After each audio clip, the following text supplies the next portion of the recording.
2026. Everybody's super excited. We just talked to Keith. It's going to be a big year. It's going to be a big year. It's going to be a big year.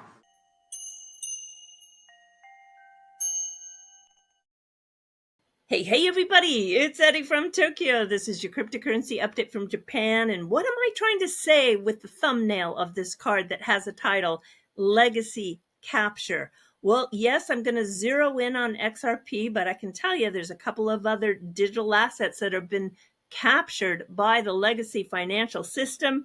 And I wish to present to you today the transformation of this space, both by centralized entities and decentralized forces.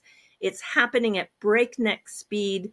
Count yourself extremely lucky to not only witness this change, but also your ability to participate. And as the president of the NASDAQ stated, with the coming of many IPOs in Q1 of 2026, it's going to be a big year. When we focus on this legacy capture, Bitnomial is a Chicago-based derivatives exchange and a clearinghouse that's fully regulated by the U.S. Commodities Futures Trading Commission. And XRP was the third crypto asset following Bitcoin and Ethereum to be approved to be used directly as collateral for leveraged trading. You can now deploy your idle XRP without liquidation. This ushers in a functional financial instrument status for the digital asset XRP. The market perception from the traditional legacy players, it's going to be seen as now embedding XRP into the plumbing. In May, Brian Armstrong of Coinbase bought the direct competitor to Bitnomial, which is Deribit. He did so for $2.5 billion US dollars. That's the largest acquisition in this industry's space. And it's been an offshore company, but it is now coming to the US in 2026. So you can bet when giants go head to head, users win. The early capture of XRP went to the decentralized and hybrid finance providers. Yeah, one that stands out, of course, is the purest of the decentralized platforms, and that is Flare. They're offering the Flare F assets and actively pursuing more builders even to build on Flare. So you're probably going to see even further use cases. And now, as the old finance moves into this asset class and the champions of decentralization capture many of these crypto assets, there is the bold and innovative, once considered outliers like Binance, who just announced a couple of hours ago that they are, according to the International Financial Center of Abu Dhabi Global Markets, they are now operating in a free zone in the UAE, and they have granted CZ's company 3 licenses, one for exchange, one for clearinghouse, and a broker-dealer license. They also have global operations now in place, full business coverage, and they are regulated by a top-tier regulator. It's all happening so fast, and your choices have never been more varied. It's a turning point for the entire industry. It's a major leap for global adoption. And yes, we're one step closer to billions of users. And you've got a lot of participants coming in and building new apps. This is, of course, the Kwok brothers, and they are working on something that I think is going to turn out to be quite interesting for the digital asset XRP. They believe that they're bringing a product that you can borrow against the digital asset so that you don't have to sell it. I did find their builder.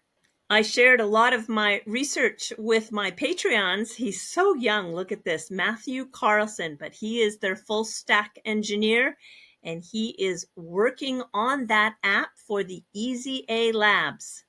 His GitHub, which is the mat-EasyA, will tell you exactly where he's been poking around and what repositories, and you can see he's got something very interesting that he's been working on with Axelar as a bridge and doing some forking of Sky. Sky was a rebranded name for MakerDAO. You can't see all, but you can see a lot. And one thing is for sure, that the Axelar EVM sidechain is in play to move those stable coins to and from the ledger. I'm going to move right along, but I will tell you that I will keep an eye on the live launch and all the details and bring you more information as that product goes live. It doesn't look trustless, which means that there are central entities that you still have to trust in that solution. But that's the beauty of this space. There are just a lot of different choices, and you find what fits your risk profile, and there you go. I just love that this space is offering such a wide variety of solutions. So Bloomberg, very interesting article just a couple of hours ago. Yeah, there's some takeaways that I wanted to cover. The title of the article is Wall Street's Hedged Big Crypto Bet on the $500 million Ripple Deal. They're talking about the last round of investors that put money into the company Ripple. Now, the first interesting thing is the investors protected themselves with put options, which gives them the right to sell the shares back to Ripple at a guaranteed return and preferential liquidation preferences. Second was XRP plays a key role in liquidity and settlements. They cite capturing 8% about of the crypto payment gateways. That's really interesting. And the third point or takeaway was the deal boosts XRP's institutional credibility, the potential of driving that price up. You know, when it got to that $3 or $4 range, it was up a 312% year to date. And it is behind a paywall, but if you are lucky enough to have that subscription, you can read it. And I think, here in those three takeaways, cover the most important points. It's not the expected fluff that I would be bringing you, but we did have an earthquake here in Japan about, it feels like it was about an hour or so ago. And it was quite strong. It moved Tokyo for over a minute. That's a long shake, let me tell you. But it was far enough away that we are all okay in Tokyo. But there are tsunami warnings up in the north part near Aomori. And some waves have already come to the coast, and they are monitoring it very carefully. There is the government-sponsored channel, which is NHK, and they're streaming live. So the coverage is very good. And so far, as you can see, no problems reported with the nuclear plant. So that's wonderful. And yeah, this country, I mean, it's great, but we move a lot. All right, everybody, until next time, do take care. Sayonara for now. Bye-bye.